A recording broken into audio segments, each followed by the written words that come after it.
Hey guys, what's up? Today I have a very special build for the channel's 5th anniversary. Let's go! Man, I am getting old. Anyways, here we have the Galil Ace. The Galil Ace is a Israeli-made assault rifle based off of the original Galil from the 60s, taking the same magazines as well as there are versions that take AK and AR magazines. The main game that features this gun is Counter-Strike 2 or Global Offensive, which, it's my favorite gun in that game, due to the fact that it's dirt cheap and is just an M4 with 5 extra bullets. Heck, I even have commissioned art of Twinks with Galils, that's how you know it's good. So that's pretty sweet. In terms of the actual build, it's very similar to an AK in some regards, however, as you can tell, the main receiver is quite different. So, functions, we got a working trigger, magazine release with the 35 round magazine. I know there's some tape on this. It can stay together without tape, however, can't stay together in the gun. That's just how banana mags are. But there we have the bullet. Quite a clean design if you ask me.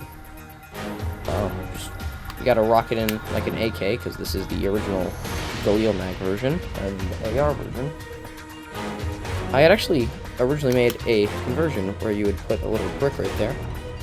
However, some redesigning to make it more stable got rid of that feature. However, I can convert it to take AK magazines. Here's the AK magazine with the 7.62 by 39 round. Just a little bit of tape so the gun doesn't eat the bullet.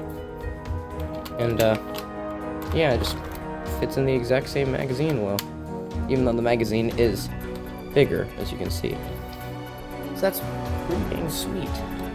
So 35 rounds of 5.56, or 30 rounds of 7.62 by 39.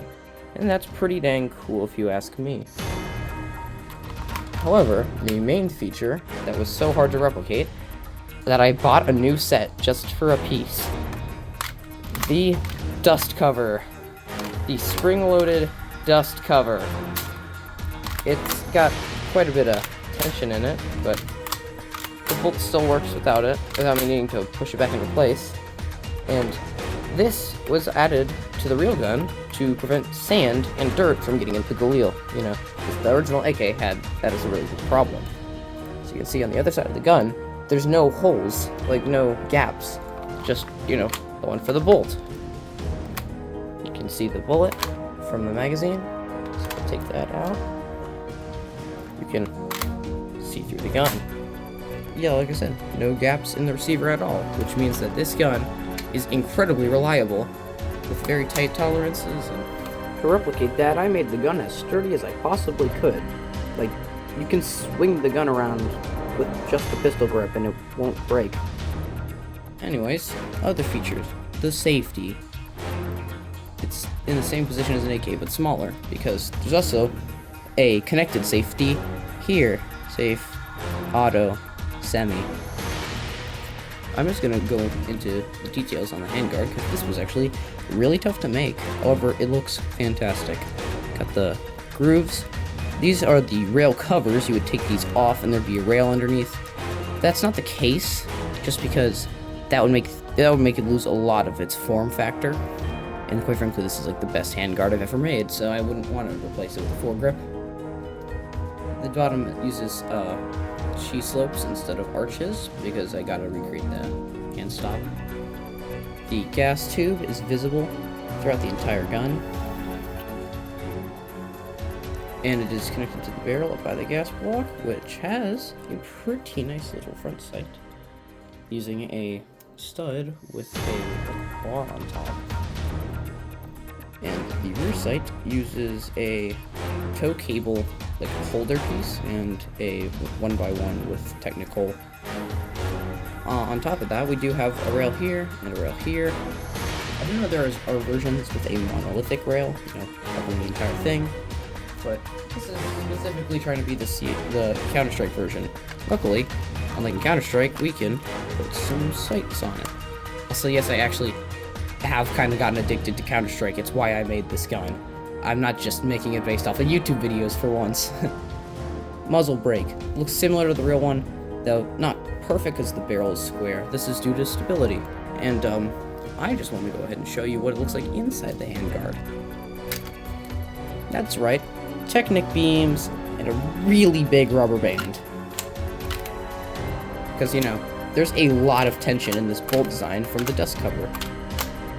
So, this is one of the most durable guns I've made. Like I said, the only real problems I've had were, funnily enough, trying to film this video with the pistol grip breaking. However, I haven't had the handguard fail on me. And I haven't had anything else, really. It's pretty sweet. And the final thing to come to is the stock. I had originally made this as a temporary stock, but then it turns out that it actually worked as a proper collapsible stock. We got 4 positions. AR style, though, does not have an AR buffer tube. There are versions of this where the stock can fold. Mine is just collapsing via a lever in the same place as the real one. And yeah, surprisingly works alright. Even though this was originally a temporary design, it looks pretty similar to the real one, so I stuck with it. Overall, considering that the last Galil that I made was really underwhelming. I mean, yeah, it was 4 years ago, but still, I've just come so much farther in that time that, you know, I thought that I should give this a remake. Yeah. This would be the takedown lever, by the way. It doesn't actually work. Sorry that there's no field strip. Would have been too much of a pain, and, you know, that mechanism kinda took up most of the, you know, actually it doesn't take up too much space. I mean, if you want to see it, that's all it is, actually. Just a shock absorber. But, yeah. Anyways, let's, fire this thing and let's take this off. You're not supposed to be here. You're not in this episode.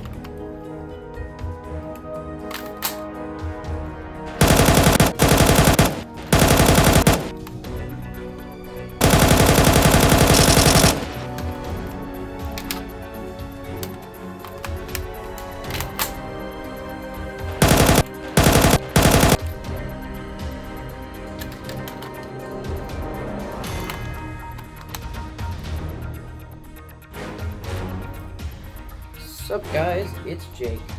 I'd just like to give a quick thank you for everyone who stuck around over this channel's 5-year run span. I hope that the slowing down in uploads hasn't really been too big of a problem, considering that quality's increased. But, yeah. Today, same for today, I have a video on this, MP7, coming out, so make sure to check that out. And, I have a YouTube poop channel. Okay, YouTube poops and other similar sort of comedy skits. I released a funny video 2 days ago. You should, like, totally watch that, please. It took, like, a whole day. This took longer, though, so... Anyways, I'll see y'all later, and thanks for 5 years, and Merry Christmas.